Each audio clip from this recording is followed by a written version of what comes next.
Bonjour.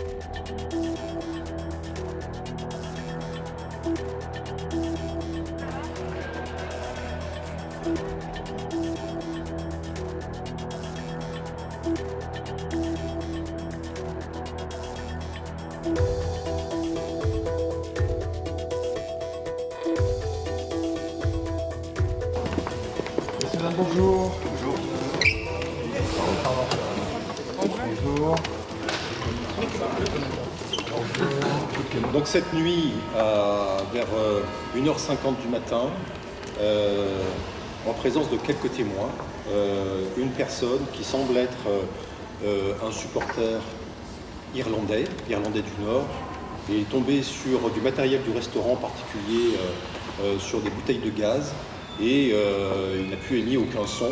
Alors est-ce que c'est quelqu'un qui a basculé à la suite d'une perte d'équilibre qui résulterait d'une consommation excessive d'alcool?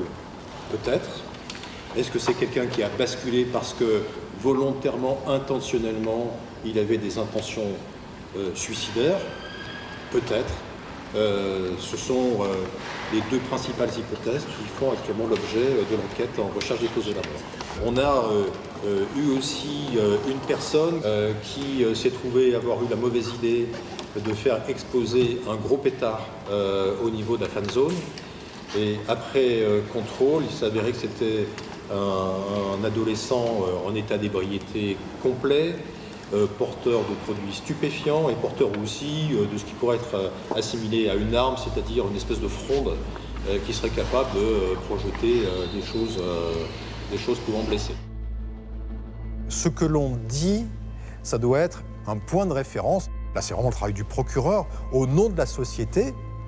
En quoi ce qui a pu se passer ici et là, que ce soit dans une famille, dans la rue ou dans le comportement de telle ou telle personne au sein d'une entreprise, en quoi c'est insupportable, c'est inacceptable et quelle réponse il ne peut que y avoir pour que ça s'arrête. Il faut que quand le procureur parle, ce soit béton.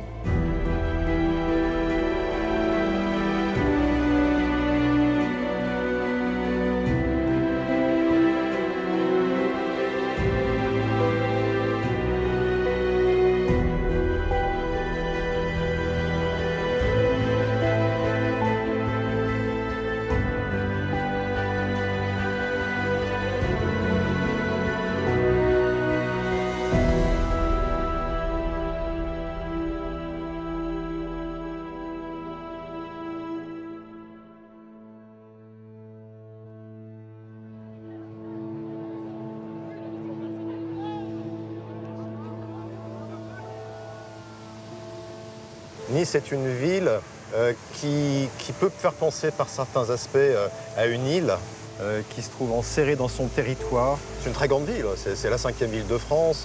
Il y a l'aspect frontalier qui est vraiment essentiel. Et puis, certaines organisations criminelles sont quand même bien implantées. On est le 2e ou 3e département de France en termes de violence physique. Alors que ce soit des violences dans la rue ou des violences au sein des familles, les actions graves avec notamment des atteintes aux personnes, hein, des meurtres, des assassinats, des violences sont assez fréquents ici.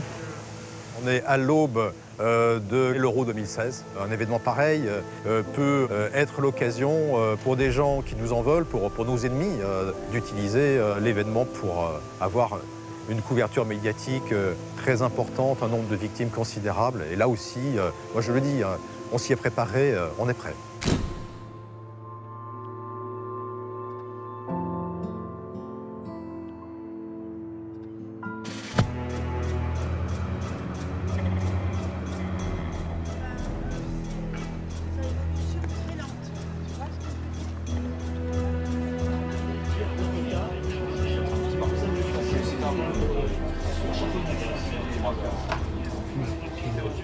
PC Stade, Pivet, jardinier pour le sport. Et les fameux Espagnols repérés, là on sait où ils sont actuellement? Ils sont là. Ils sont Un garde à vue, là. Oui, mais on n'a pris que 11. Oui. Ils étaient plus que ça. Non, pas tant que ça, au départ. Là, je crois qu'ils étaient une vingtaine, enfin plus que ça même. On a embarqué les 11, en tout cas les 11, ça c'est sûr. On s'attendait à qu'il y ait des milliers de supporters sans billets, qu'on ait à gérer là. Et en fait, on s'aperçoit... Il n'y a personne à la fan zone. Personne dans la fan zone. Ah. Donc ça veut dire qu'il y a très peu de supporters sans billets. Ou alors bon, ils sont peut-être dans les bars, etc. Mais très peu. Peut-être qu'ils vont arriver au dernier moment, c'est possible. Hein. Oui, mais bon, sur la bagarre par exemple de samedi soir. Ouais, ils sont passés en comparution immédiate cet après-midi, ils ont demandé un délai pour être jugés. Donc il y en a 3 qui sont partis en prison et un qui est contrôle judiciaire avec interdiction de stade.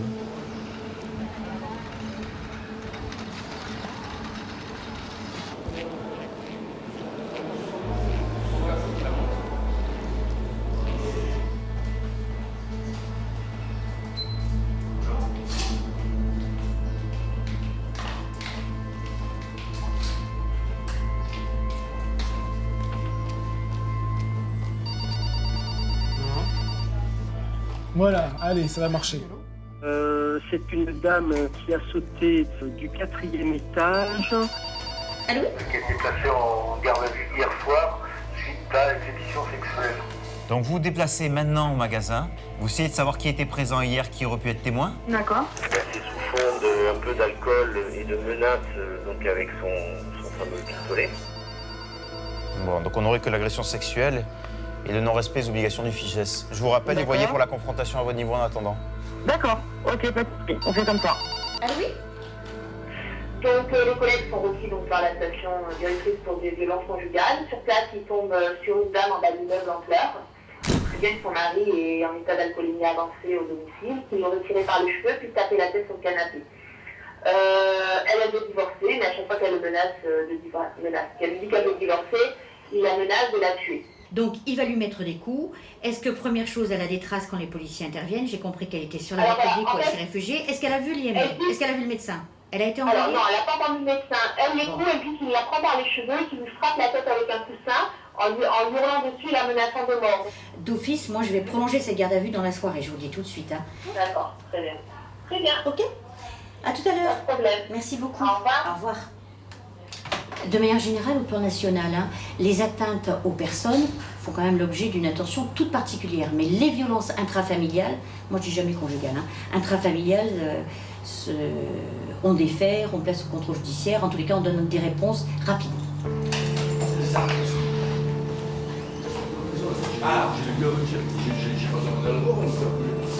Donc monsieur, d'abord, la première chose, quand je vous parle, vous comprenez parfaitement le français. Vous répondez à mes questions. Oui, parce que c'est des questions déjà qu'il faut... C'est des questions qu'on lui répète depuis 2 jours, il les comprend parfaitement. Je vais rien réinventer, hein. C'est simplement, monsieur, parce que moi j'ai vu dans la procédure que vous parliez parfaitement le français et que vous compreniez le français. Notre interprète est attendu également auprès des services de police pour 17 personnes. Je voulais voir avec vous si oui ou non vous parlez français, vous le comprenez ou pas, ou si j'ai vraiment besoin d'un interprète avec vous.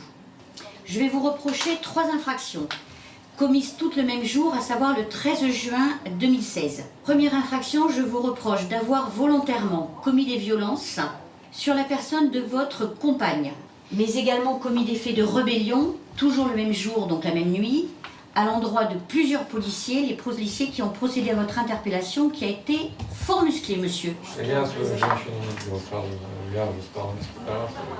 Je n'ai pas touché ma femme. Moi, j'ai considéré monsieur le contraire, puisque dans le dossier, j'ai même fait entendre le fils âgé de 22 ans de votre compagne, qui va expliquer qu'il a déjà vu, alors il n'était pas présent ce jour-là, mais en tous les cas, il a déjà vu votre compagne marquer d'hématomes et de bleu. Sur les violences à l'endroit des policiers. Je ne me rappelle plus bien de ce qui s'est passé. De toute façon, vous étiez particulièrement alcoolisé et au moment où les policiers arrivent à votre domicile, alors même que vous êtes dans le canapé porteur d'un ordinateur, vous allez porter un coup de poing délibérément et sciemment à l'endroit d'un des policiers. C'est aussi une des raisons, monsieur, je vous le dis, hein, pour laquelle j'ai décidé de vous déférer. Hein. Les policiers qui interviennent au secours d'une victime et pour vous interpeller, ils n'ont pas à se prendre de coups de poing. C'est tout juste insupportable pour les policiers également. Insupportable.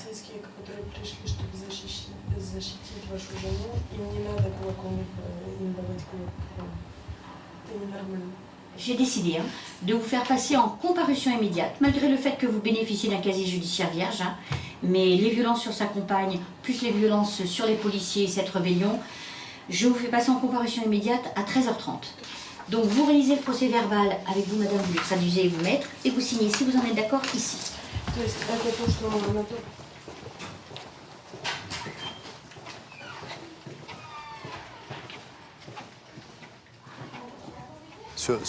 Sur Nice, mais on peut peut-être élargir à l'ensemble du département des Alpes-Maritimes, il y a une question particulière par rapport à la violence, à l'emploi de la violence.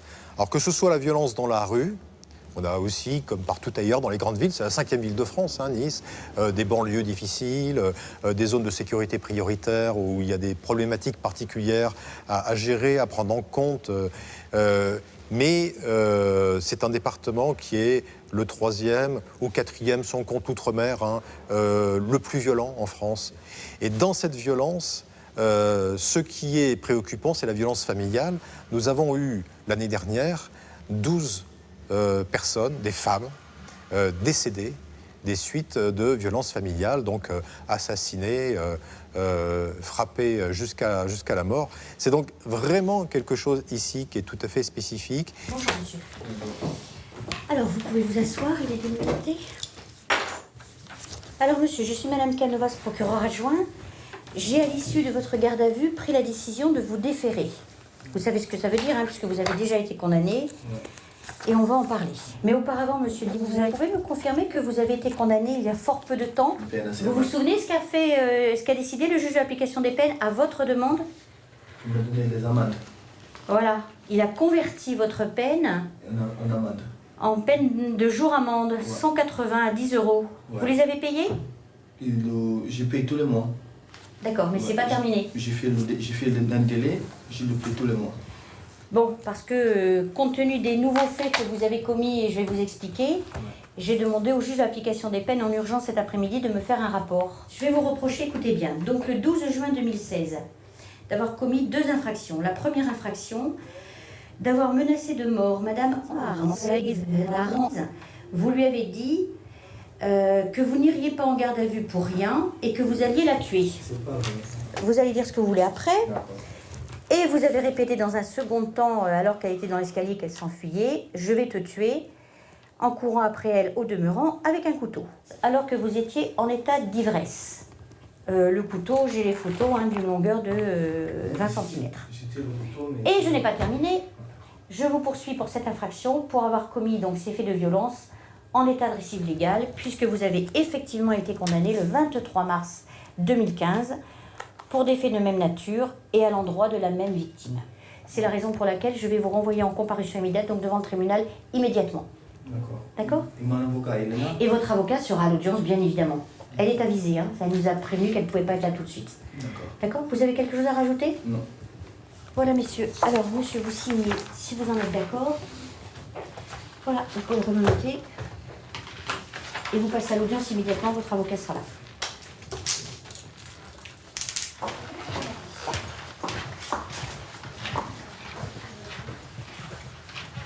Avec le travail qui a pu être fait, sans du tout vouloir être prétentieux sur la qualité du travail qui a été fait, plus de victimes ont confiance. Plus de victimes prennent le risque de se lancer dans ce combat, ça reste un combat, c'est toujours un combat, de faire valoir la situation d'une famille.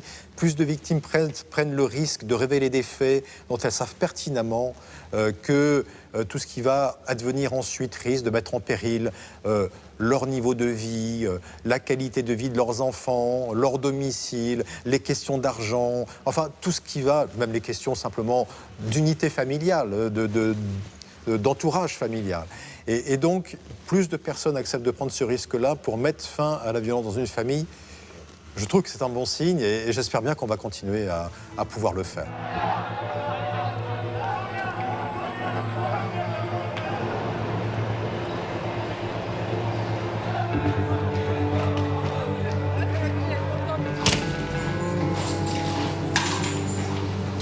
Asseyez-vous, monsieur. Et donc, vous me notez. Vous avez déjà été condamné, monsieur ? Non, pas que je sache. Comment pas que vous sachiez ?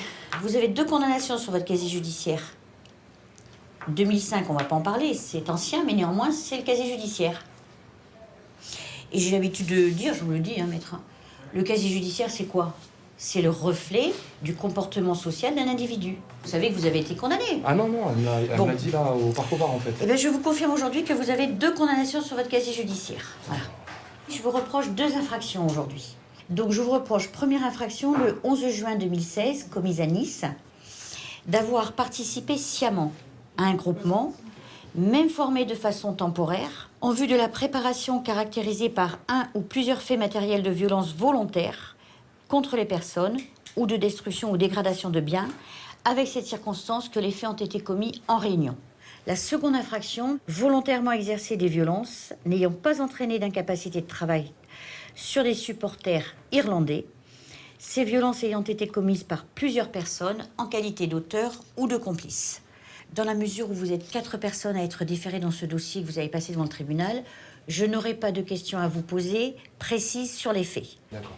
Alors. Sur les infractions que vous venez de m'expliquer, j'ai été au restaurant du Café Populaire en compagnie de ma femme et de mes enfants. Je suis parti vers 21h, un peu même avant. Bon, je vous coupe tout de suite, je ne vais pas refaire toutes les déclarations en faisant tout ce que vous avez fait auparavant. On sait que vous étiez au Café Populaire, on sait que vous êtes venu. Moi, je suis pas venu du Café Populaire. En résumé, qu'est-ce que vous avez à dire? Vous reconnaissez ou vous contestez toujours? Mais non, je conteste, je peux pas reconnaître ça, c'est pas possible. En plus, on m'a montré que sur la vidéo, on me confondait. J'ai montré à l'OPJ que j'étais... Monsieur, on démontrera facilement qu'on ne vous a jamais confondu, vous les Niçois, les supporters, avec les supporters irlandais. Il n'y a pas eu de confusion. Sur la vidéo, vous verrez bien. Et on voit bien sur la vidéo que je m'en vais de suite. Dès qu'il y a les bagarres qui commencent, je m'en vais de suite. Accompagné de mon ami avec qui je suis venu pour boire un verre. Voilà, si vous en êtes d'accord, monsieur, vous relisez le procès-verbal, bien évidemment, et vous signez sur la dernière page.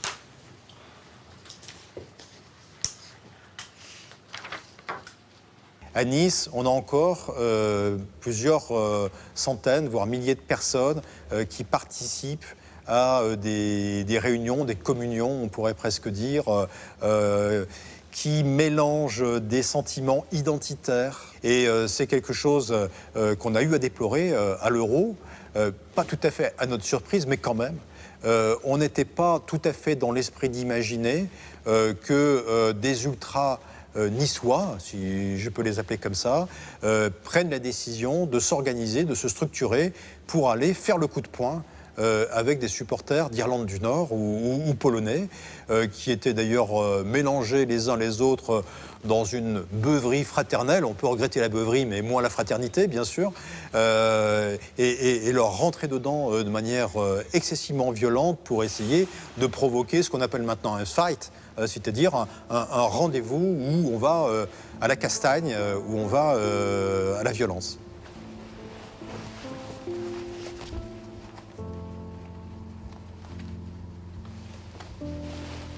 Comparé le jour même devant le procureur de la République. Je vais être très sévère, moi. Je vais vous demander, et je vais m'en expliquer sur les critères, Madame le Président, Madame, Monsieur, je vais vous demander de placer les 4 prévenus aujourd'hui en détention provisoire jusqu'à l'audience sur le fond. Dans ce dossier, il y a un risque réel, important, sérieux, de renouvellement de l'infraction. En disant cela, je suis obligée de revenir simplement dans ce contexte. De quoi parle-t-on? Nous sommes l'après-midi donc du 11 juin, on l'a tous compris, et je vais très vite, point n'est besoin pour moi de m'apesantir. Nous avons un certain nombre, pour ne pas dire des milliers d'Irlandais à Nice, qui vont bien évidemment, et tout le monde le sait ici, s'alcooliser d'une manière extrêmement importante toute l'après-midi. C'est acquis. Mais ce qui est acquis également, et je me dois de le dire, c'est que ces supporters irlandais, très alcoolisés, n'en sont pas pour autant ni violents ni rien. C'est un climat, et les policiers l'ont dit, et dans d'autres procédures, le tribunal le sait, comportement extrêmement festif. Et ce que je veux indiquer, c'est que dans la soirée, ce que vont établir très précisément les policiers, c'est la naissance, je vais le dire comme ça, d'un groupe, je vais le dire, très défavorablement connu des services de police pour leur appartenance à l'association des supporters ultra, et c'est pas contesté. Ce n'est pas contesté. Quand j'entends l'un d'entre vous dire tout à l'heure « je clame les valeurs de la République », que nenni. Vous le verrez là aussi dans le secret de votre délibéré pour apprécier cette mesure de sûreté. Moi, j'ai vu des gestes fascistes, j'ai vu des chants fascistes, je n'ai pas vu la Marseillaise ou autre. Je n'ai pas vu de valeurs de la République. Quand ils arrivent avec la noirceur de leurs vêtements, la nuit, cagoulés, enfin avec les capuches sur la tête, commettre ce fight, eh bien on est loin de ces valeurs que j'ai entendu résonner comme une petite musique, mais tant elles sont fausses, de ceux qui, lorsque l'équipe de France, je le dis comme je pense, lorsque l'équipe de France démarre, on a de jeunes enfants, des tout petits, devant les joueurs de l'équipe, qui vont regarder avec les yeux brillants de joie et de fierté sur le Stade de France et chantant la Marseillaise. Voilà ce qu'est l'euro aujourd'hui. Mais nous en sommes loin, nous sommes à des années-lumière. Nous avons effectivement ces ultras qui n'ont qu'un but, qu'une idée dans la tête, venir en découdre, commettre des violences et noircir aujourd'hui la vision. Vous ne mettez pas en lumière. Vous ne mettez pas en lumière la vision qu'a le monde entier de la France à ces moments-là. C'est la raison pour laquelle, Madame le Président, Madame, Monsieur, je vous demande de placer les 4 prévenus aujourd'hui en détention provisoire jusqu'à l'audience sur le fond.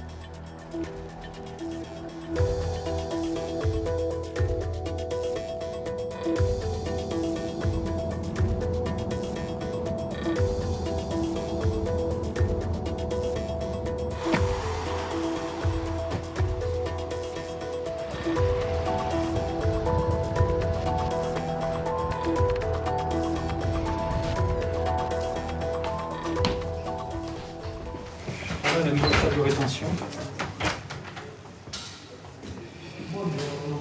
Messieurs, dames, bonjour. Avec un coin de toilette là. Là, il y a un bureau de prise de plainte qu'on mutualise avec les services extérieurs, c'est-à-dire essentiellement les CRS, mais les douaniers aussi peuvent y accéder. Donc là, vous avez les sanitaires des gardes à vue. Ah oui, ça c'est les sanitaires. Ouais. Voilà, qui sont en inox, avec douche. Oui, c'est bien parce que je me rappelle les avoir vus s'ils n'étaient pas dans cet état-là. Hein. Peu après mon arrivée ici à Nice, c'était au mois de mai 2015, et on a eu un pic d'arrivée absolument considérable avec, je me rappelle, à la mi-juin, plus de 300 personnes interpellées en une seule journée hein, à la frontière, et avec des services de police et de gendarmerie qui n'avaient absolument pas les locaux, l'infrastructure, les bâtiments pour accueillir ces gens. Et là, il y a un renvoi caméra là-haut, oui, c'est ça? Tout à fait. Alors par rapport à ce qui a été constaté il y a un an, on est vraiment dans des locaux qui sont propres maintenant, qui sont fonctionnels. C'est surtout au niveau des sanitaires qu'il y a un vrai progrès. Et puis en ce qui concerne la surveillance vidéo à l'intérieur avec un report caméra en haut, là je pense qu'on est quand même dans des conditions qui sont correctes.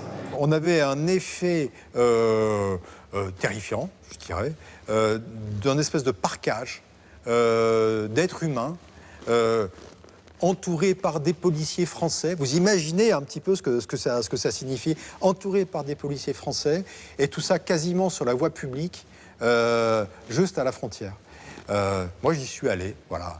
J'y suis allé, alors pas pour faire le contrôleur des travaux finis, hein. C'était pas ça, mais pour dire, oui, moi, procureur, ça, on est bien d'accord, ce n'est pas normal, mais je ne vais pas faire semblant de ne pas le voir. Alors, sur le phénomène de l'autoroute, puis ce matin, nos amis gendarmes ont signalé 60 migrants sur l'autoroute, ce qui paraît beaucoup.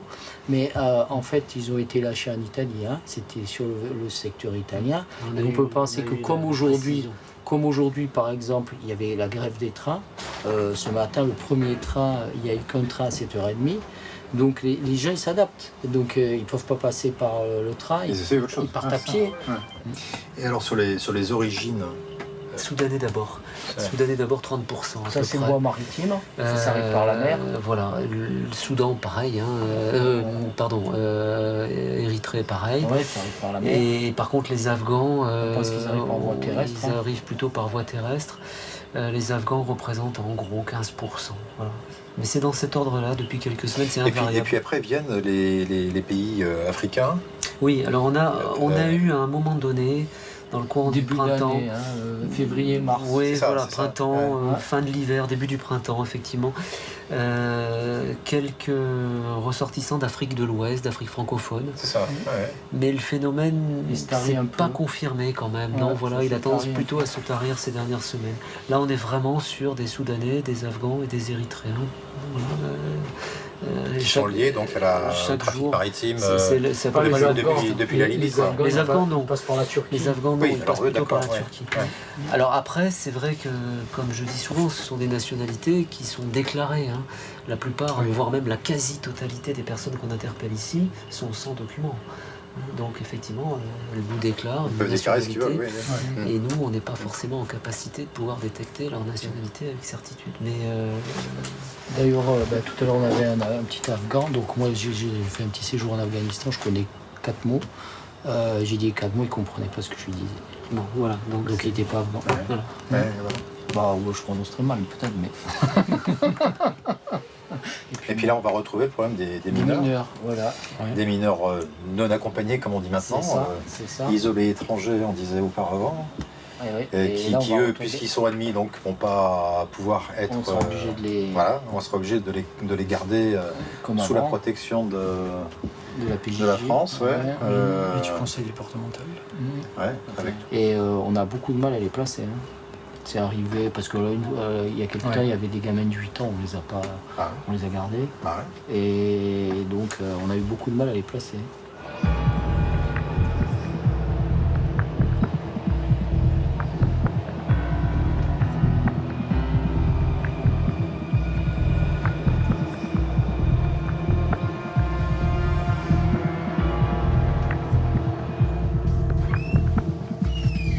Bonjour, maître, madame, monsieur, madame l'interprète. Madame, vous pouvez vous asseoir. Vous êtes de nationalité roumaine, vous ne savez ni lire ni écrire en langue française. Sunteți de naționalitate română, nu știți să scrieți și să citiți limba franceză. Alors, venons-en au vif du sujet. Madame, il vous est reproché d'avoir, le 15 juin 2016, à la Turbie, dans le département des Alpes-Maritimes, par aide directe ou indirecte, en l'espèce en véhiculant plusieurs personnes, faciliter le transport et surtout l'entrée et le séjour irrégulier d'étrangers sur le territoire national. Une aide qui est aggravée puisque ces étrangers ont été réunis, je dirais même entassés, dans des conditions qui étaient particulièrement indignes. Et vous conviendrez, madame, lorsque vous regarderez ces photos, qu'il s'agit tout de même de conditions que l'on peut qualifier d'indignes. Mais vous avez quand même conscience, madame, qu'il s'agit, au-delà du texte, de la prévention des peines, de l'exploitation de la misère humaine. Eu am fost doar sub stare de presiune, sub stare de amenințare, doar am declarat asta de negru ăla. J'étais en état du menace, j'étais menacée, je me suis sentie menacée, je l'ai déjà déclaré. Nu fac o meserie, nu am făcut o meserie. Je ne fais pas un métier, je n'ai pas fait un métier du ça. On a constaté en 2016 un phénomène de gens qui font passer des étrangers entre l'Italie et la France, à la fois beaucoup plus important, mais surtout beaucoup plus structuré, et je dirais beaucoup plus lucratif qu'en 2015. Nous avons une augmentation très importante du nombre de comparutions immédiates, en particulier pour ces gens-là. On en traite à Nice actuellement 4 à 5 par semaine, avec des peines très lourdes, puisque ça va grosso modo de 18 mois à 3 ans d'emprisonnement ferme, avec départ pour la prison le soir même. Donc c'est vous dire, si vous voulez, la gravité des faits qui sont commis. C'est pas simplement, je veux dire, des taxis qui améliorent leur fin de mois. C'est pas ça du tout. On est vraiment dans l'exploitation de la misère. Et ça, c'est inadmissible. Approchez pour signer en bas de chaque page, ainsi que vous, s'il vous plaît, madame l'interprète. Au revoir, maître. Avec maître Bini Mélis, je ne sais pas si elle est là ou pas.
sont sous la caméra de surveillance et qu'ils discutent justement sur ces problèmes d'alcool, sur ces problèmes de ramadan.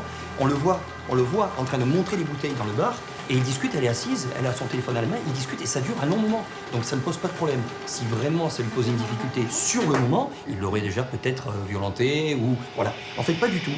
Elle s'en va, ils s'en vont et là, lui reviendra sur ses pas, seul, et lui mettra une gifle et repartira. Et en fait, il expliquera qu'elle l'aura insulté en lui disant, je cite, si mon copain vient, il niquera ta mère. Et là, quand il a vu ça, il a vu rouge, il est revenu, il lui a mis une gifle et il est reparti. Voilà. Donc c'est vraiment sur des fonds d'insultes. Donc elle, au départ, dit non, je le connais pas du tout. Donc même elle ment. Elle ment, voilà. Donc au départ, elle ment et ensuite elle reconnaîtra effectivement le connaître, que c'est un ancien client d'une ancienne brasserie, avoir déjà échangé plusieurs fois des conversations avec lui sur sa vie de couple, etc. Et ensuite, donc dans ce relationnel, lui dit, si ton mari te voyait en train de faire cela, effectivement, il n'apprécierait pas. Donc en fait, il se mêle de quelque chose qui ne le regarde pas. C'est ce qu'on lui dira déjà même dans les premières auditions. Attendez-moi les nuances de langage. Ah mais non, je dis simplement ce qu'il ressort. Oui, bien sûr, mais quand elle dit il ne cesse, c'est la fin, 2 heures après, 2 heures de confrontation. Il n'avait de cesse de me parler du ramadan et d'alcool, pas par conviction religieuse, mais simplement par conviction culturelle. Parce qu'elle a peur en fait. Elle n'ose pas dire j'ai répondu à ces insultes, il m'a frappé. Bon. Bon, on va prendre la décision. Alors, le dossier est bouclé, donc on le défère fin de matinée. On le défère fin de matinée et pour une comparution immédiate. Parfait. La question de la radicalisation de l'individu s'est clairement posée et nous en avons discuté, en faisant bien évidemment non seulement les services enquêteurs mais nous-mêmes remonter au service du renseignement territorial les éléments d'information que nous avons recueillis. À savoir très clairement un changement de comportement au regard, je vous donne un détail, d'une barbe rasée, d'une barbe maintenue et d'une moustache rasée, de propos tenus, qui ont alerté le gérant lui-même et qui a donc fait remonter cet élément-là. Bien évidemment, on ne suit pas là-dessus, c'est le renseignement territorial, mais clairement, nous avons fait remonter ces éléments-là, qui ne dictent absolument pas nos poursuites, bien évidemment. Bonjour maître. Bonjour. Bonjour monsieur. Bonjour messieurs. Vous pouvez... bonjour madame. Vous pouvez le démenoter et vous pouvez vous asseoir, monsieur. Alors, vous ne parlez pas du tout français ? Parce qu'à la manière dont vous me regardez, je vois à vos yeux que vous comprenez ce que je dis. Vous êtes de nationalité tunisienne et vous n'avez pas de condamnation sur votre casier judiciaire. Je vais vous reprocher d'avoir, première chose, le 6 juin 2016, volontairement commis des violences sur madame en raison de son appartenance à une religion.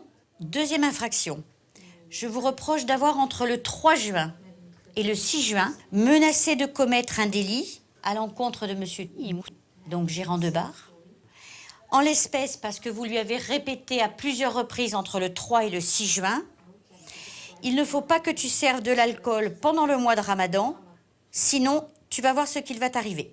Enfin, monsieur, je vous reproche donc, depuis le 12 décembre 2014 jusqu'au 6 juin 2016, de vous être soustrait à une obligation de quitter le territoire national qui vous a été notifiée et prise, donc le 12 décembre 2014, par le préfet des Alpes-Maritimes. Est-ce que vous avez des déclarations à faire par rapport aux infractions que je viens de vous notifier ? Oui, il ment, c'est pas vrai.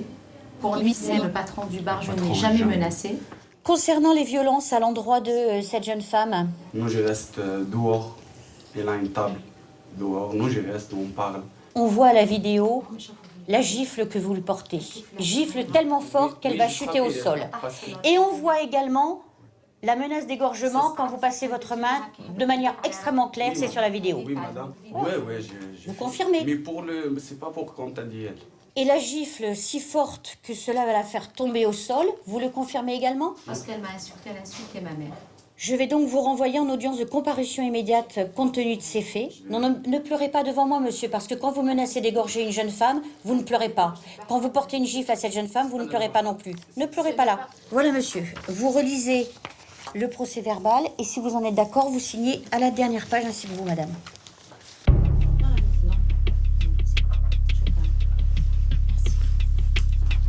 Merci beaucoup.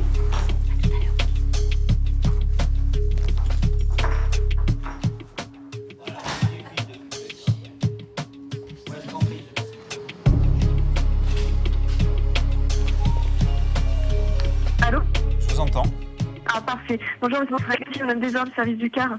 Je vous appelle à propos de monsieur Ayo. C'est quelqu'un qui se dit SDF? Oui, alors qu'il dit SDF, alors il est très flou dans son audition, il disait qu'il allait au foyer à Trachel, il connaissait pas l'adresse, et des moments chez ses parents. Donc un équipage s'est rendu chez les parents ce matin, et les parents nous disent qu'ils l'ont mis dehors en 2013. Donc en fait c'est hier, donc monsieur Ayo s'est rendu pour faire réparer son vélo au magasin à Masséna, et il n'était pas content des prestations de l'atelier. Il s'est énervé, demandant un remboursement ou qu'on lui change la chambre à air gratuitement, et ça n'a pas été possible. Du coup, il a jeté son vélo par terre et a dit ces termes sur le Coran, égorgé Kalachnikov. On a d'autres personnes qui ont entendu les propos? Qui aurait entendu, il y aurait le vigile, ouais. Mais il voulait pas le mettre, le monsieur voulait pas qu'on en parle parce que ça lui était adressé à lui en fait. Ah mais s'ils veulent, non mais attendez, s'ils ont raconté des histoires, on peut les poursuivre pour dénonciation mensongère de crime ou délit, il n'y a pas de souci, moi je peux changer mon fusil d'épaule. Soit ça a eu lieu et on en est saisi, soit ça n'a pas eu lieu, alors il faut questionner les responsables de voie. Non mais écoutez, je fais ça et puis je vous recontacte à la suite. Parfait, on fait ça. À tout à l'heure. Merci. Mais on a vu avec l'actualité, ça a commencé, je pense, véritablement avec les attentats commis au préjudice de Charlie Hebdo, on a eu des personnes qui se sont servis de cette actualité-là pour ne plus être sur des propos qu'on pouvait entendre régulièrement, qui s'attachaient à l'autorité d'État, mais sur le terrain justement du terrorisme, avec des phénomènes d'identification. Mais on a quand même pas des... On a souvent des personnes qui, à l'audience, réalisent la gravité des propos. On a plus rarement quand même, et c'est heureux, c'est tant mieux, des personnes qui revendiquent véritablement une appartenance, qui s'identifient à une mouvance terroriste. On a beaucoup de gens qui, par idiotie, par bêtise, sous l'effet de l'alcool d'ailleurs, comme ils le faisaient sur des propos outrageants, vont venir sur ce terrain-là qui est particulièrement dangereux. Et c'est là où on doit avoir à notre niveau, au niveau de la réponse, une décision ferme.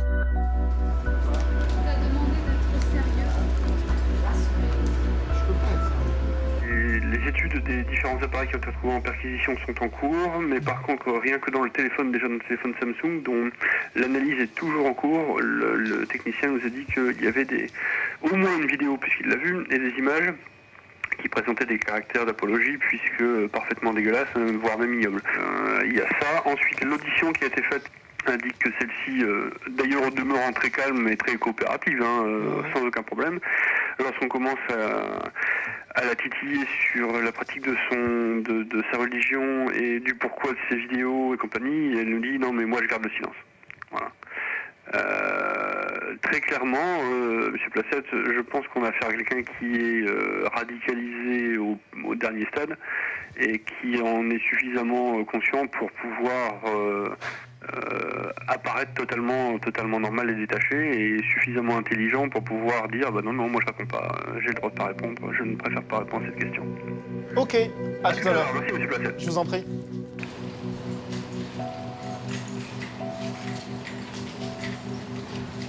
Vous êtes de nationalité française? Oui. Vous savez lire et écrire en langue française? Oui. Vous êtes ici devant moi assisté de maître Isher Kawin, avocat au barreau de Nice. Vous êtes également devant moi dans le cadre d'une procédure pénale que l'on appelle comparution immédiate. Ce qui signifie que vous allez être jugé immédiatement, plutôt en début d'après-midi, concernant les faits que je vais vous notifier officiellement.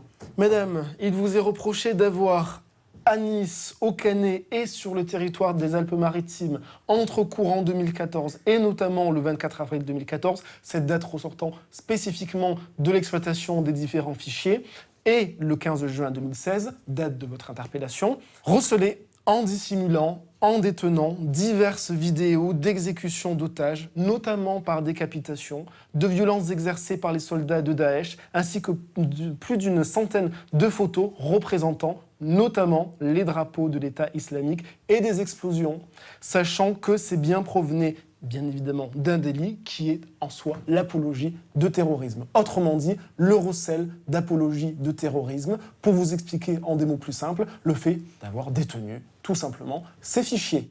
Alors cette jeune fille a été contrôlée lors de son arrivée à l'aéroport de Nice, puisqu'elle était déjà plus ou moins connue pour ses accointances avec le radicalisme islamique.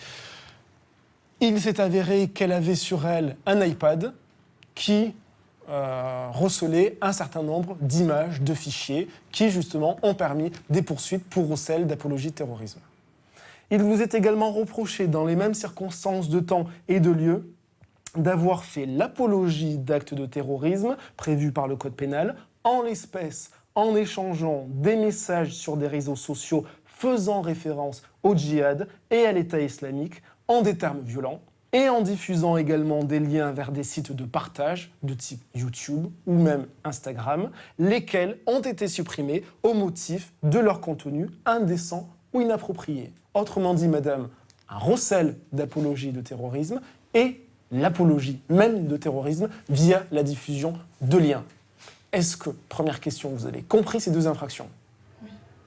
Deuxième question, qu'est-ce que vous avez à me dire aujourd'hui que vous n'auriez pas déjà dit devant les enquêteurs?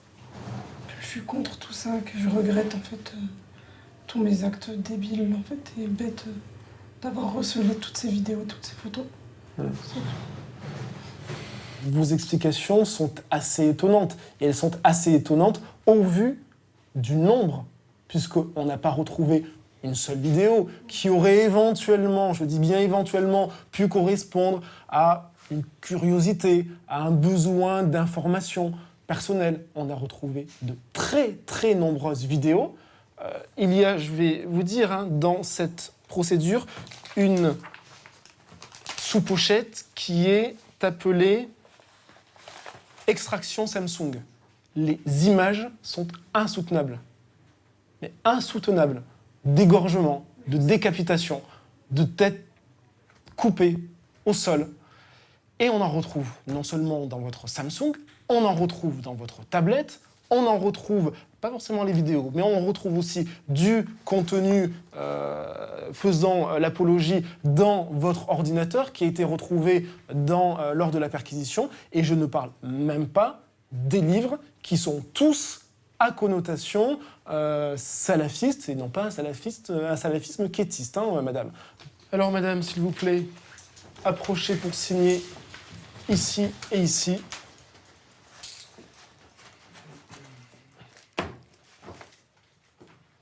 Ça, je laisse ici. Voilà.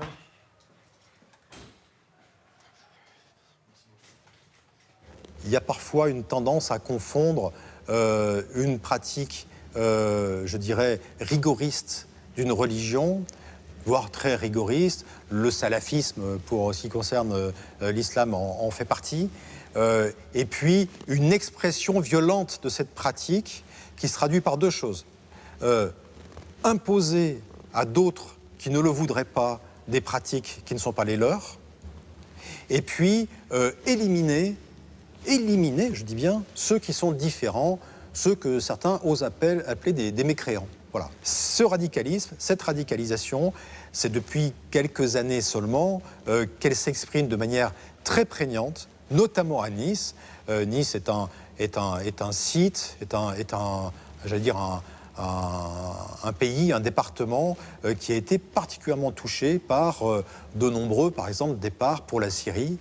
Et il y a des raisons qui tiennent à l'histoire locale, à l'organisation des groupes communautaires ou ici, qui fait que ça a encouragé, je pense, certains individus, certains groupes familiaux aussi, à partir comme ça dans des directions et dans des comportements absolument inacceptables, particulièrement dangereux.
J'entends des coups de feu, plusieurs coups de feu, très proches, donc je détermine que ça se passe à proximité. Je me dis tout de suite qu'il y a effectivement certainement un homme armé pour qu'on entende les coups de feu. Soit les policiers font face à des terroristes armés, soit ce sont les terroristes qui font feu. Et puis je décide de quitter l'artère de la promenade des Anglais. On observe dans la foulée, dans la lignée de ce camion, de sa trajectoire, on observe des corps au sol. Et on se dit, j'espère que ce sont des blessés, que ce ne sont pas les cadavres, tout simplement.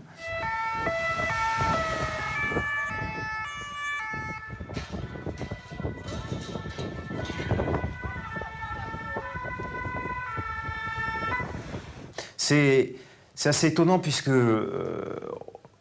on essaie de savoir très vite qui est à l'origine qui est le conducteur, parce qu'on apprend qu'il n'y a qu'une personne dans le camion.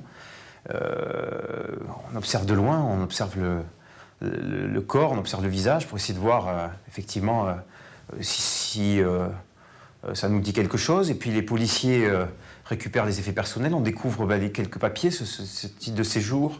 On découvre en temps réel l'identité. L'identité me dit quelque chose. Et puis, par la recherche des antécédents, on découvre que cette personne a été jugée, je crois, en mars sur notre juridiction.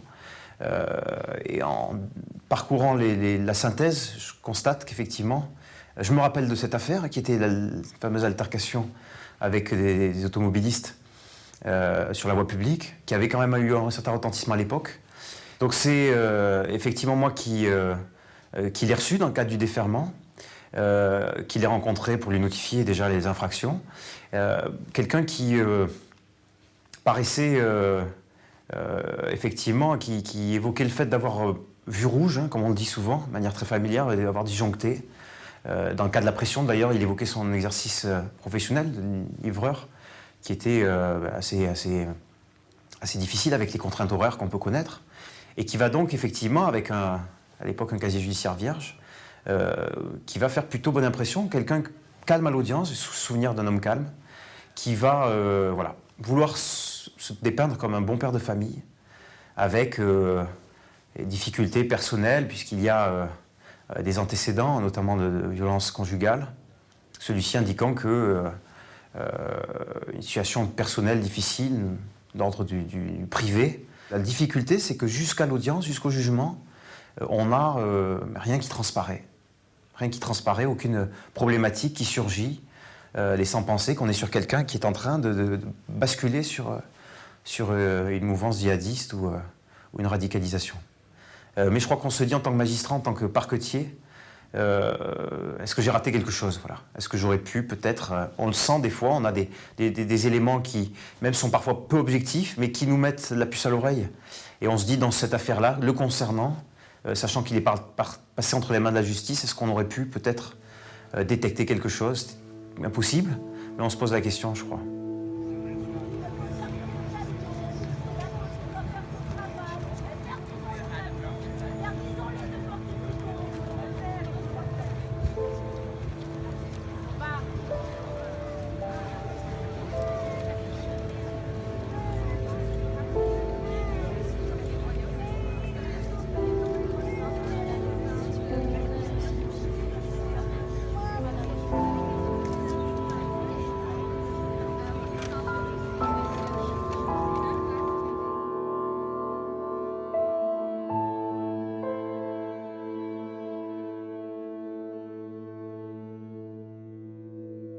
On reste prêt, on est complètement investi.